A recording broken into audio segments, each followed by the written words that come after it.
పంచిపెట్టాలి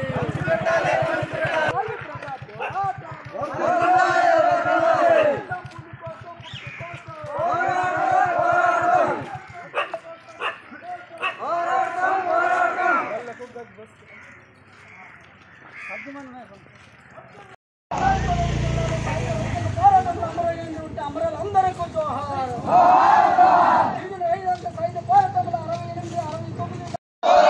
మహాత్మా గాంధీ జాతీయ ఉపాధి హామీ పథకంలో కొత్తగా తెచ్చిన చట్టాలు రద్దు చేసే వరకు పోరాడతాం.